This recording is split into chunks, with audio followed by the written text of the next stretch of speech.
Halo teman-teman, berjumpa kembali dalam cerita bermakna pengantar tidur ya. Pada episode ini kita akan mendengarkan beberapa cerita yang dapat bermanfaat buat kita ya, karena ada nilai-nilai moral dan filsafat yang baik. Baiklah, cerita pertama ini berjudul Dua Kincir Angin. Di Belanda, dua kincir angin raksasa dibangun di atas tanggul yang sama dan menggiling gandum menjadi tepung. Keduanya sudah menjadi bagian integral dari pemandangan tempat itu. Dan kegiatannya pun sudah menjadi bagian normal kehidupan sehari-hari. Tetapi kemudian listrik masuk ke tempat itu dan dapat menggiling gandum dengan lebih baik, lebih murah, dan lebih cepat. Temuan-temuan modern mengancam menggeser dua kincir angin itu keluar dari dunia usaha. Tetapi masing-masing mereka bereaksi dengan cara berbeda atas ancaman itu. Yang satu dipugar seluruhnya. Sebuah mesin listrik mengambil alih peran turbin air yang besar yang telah menyalurkan kekuatan bagi penggilingan. Model-model mesin penggilingan yang paling mutakhir ditempatkan. Namun kincir itu tetap menggiling dan memenuhi maksudnya. Kincir angin kedua dibiarkan begitu saja. Ia tidak lagi menggiling gandum karena tidak menguntungkan, namun tetap dibiarkan berputar untuk menarik perhatian para pelancong. Pemilik kincir angin pertama mengalami kesulitan ketika ia harus mengganti mesinnya yang sudah ketinggalan zaman dengan teknologi modern yang lebih efisien. Walaupun demikian, masih ada satu hal yang menghibur hatinya. Penggilingannya masih tetap memenuhi tujuan pendiriannya. Kincir kedua berputar terus tanpa maksud, karena ia telah berhenti melakukan pekerjaannya menggiling gandum. Ia tampak seperti melakukan tugas usia senjanya. Tetapi sebenarnya, semua yang sedang dilakukannya hanyalah untuk memenuhi rasa ingin tahu para pelancong. Suatu lembaga, termasuk gereja, yang tidak dapat menyesuaikan diri, tidak dapat mengikuti arus zaman, dan tidak dapat menyesuaikan diri dengan peredaran waktu, akan berakhir hanya sebagai daya tarik pelancong. Cerita ini ditulis oleh Lutz Hoffmann. Baiklah teman-teman, itu tadi cerita pertama. Kita lanjutkan ya. Cerita kedua berjudul Gagasan Anak Kelompok Bermain.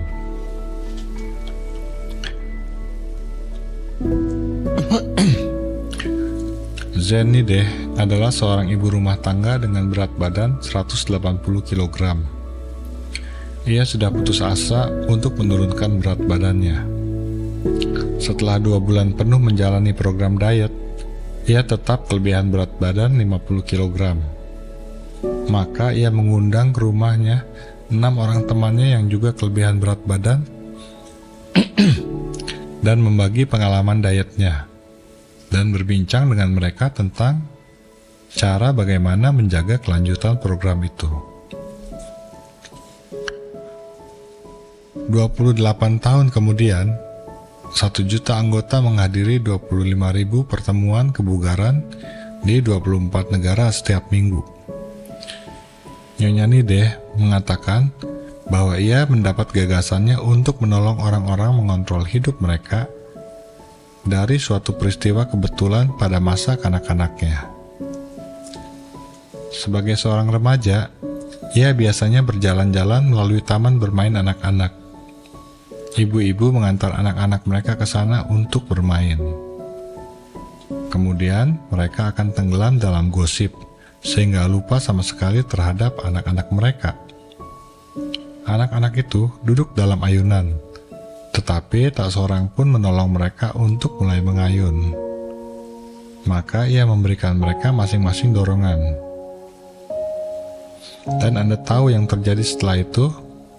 Ayunan itu mulai turun naik dan berayun dengan sendirinya. Itulah peran saya dalam latihan kebugaran ini, kata Nyonya Nideh. Di sini saya memberikan kepada orang lain suatu dorongan awal. Diceritakan oleh Irene Shakes dalam Newsday.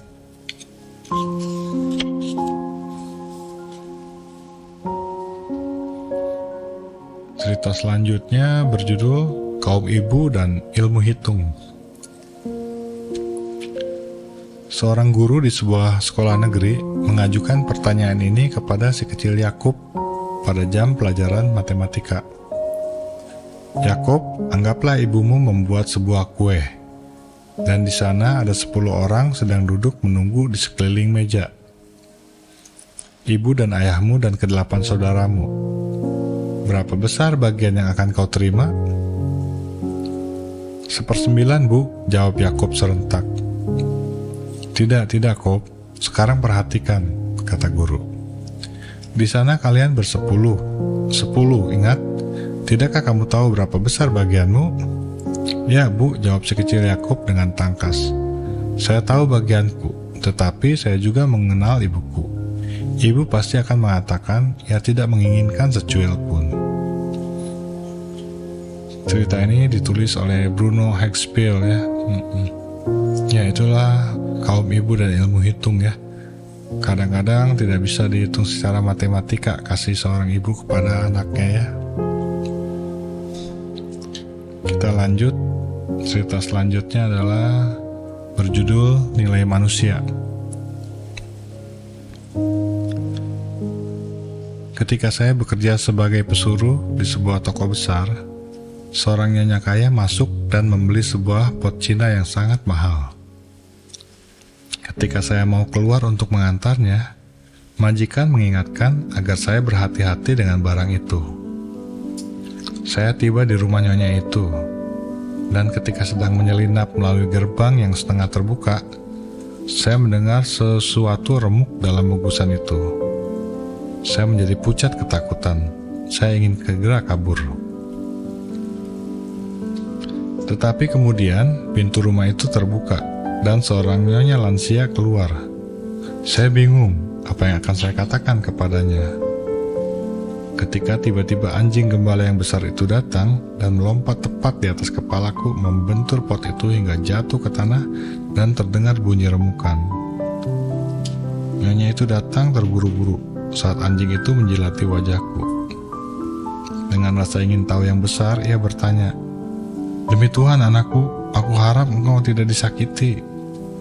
Kemudian saya berkata, "Mengenai pot itu saya hanya mau mengatakan kepadamu, tetapi saya tidak pernah dapat mengatakannya." "Ah, mengenai pot itu," katanya, "tidak ada yang perlu dicemaskan. Tetapi bagaimana denganmu? Engkau tahu anjing itu masih muda dan mungkin berpikir engkau hendak bermain dengannya. Apakah engkau baik-baik saja?" Kemudian ia memberi kepadaku uang jasa yang cukup lumayan jumlahnya sebagai imbalan mengantar pot itu. Dan saya mengelus kepala anjing itu. Ia telah menjadi penyelamatku. Saya tidak pernah melupakan nyonya itu yang memperhatikan saya lebih dari sebuah pot mewah. Ditulis oleh Jim Johnson.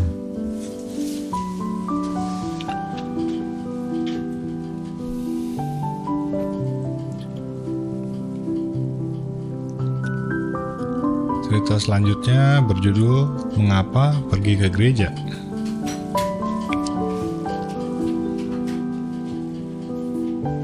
Di sini ada pertanyaan, mengapakah saya menjadi seorang Kristen tanpa menjadi anggota gereja? Jawabannya adalah, ya, itu mungkin. Itu seperti menjadi seorang pelajar yang tidak mau pergi ke sekolah, seorang serdadu yang tidak mau bergabung dengan angkatan, seorang warga negara yang tidak membayar pajak atau menggunakan hak pilih, seorang salesman tanpa pelanggan, seorang peneliti tanpa pusat komando, seorang nelayan di kapal tanpa awak, seorang pengusaha di sebuah pulau tanpa penghuni, seorang penulis tanpa pembaca, seorang pemain gitar tanpa orkes, sepasang suami istri tanpa keluarga, seorang pemain bola tanpa tim, seorang ilmuwan yang tidak membagi hasil temuannya. Seekor burung tanpa sarang. Gereja ada untuk orang-orang bukan seperti itu. Jangan tinggalkan gereja karena engkau menemukan banyak kemunafikan di dalamnya. Di dalam gereja selalu ada tempat untuk satu orang lagi. Gereja tidak terdiri dari orang-orang yang lebih baik daripada yang lainnya, tetapi terdiri dari orang yang ingin menjadi lebih baik daripada keadaan mereka sekarang. Ditulis dari sebuah papan berita gereja. Menarik ya. Baiklah teman-teman, itu tadi beberapa cerita pengantar tidur untuk malam hari ini. Kita lanjutkan dengan cerita-cerita yang lain pada esok hari. Sampai jumpa.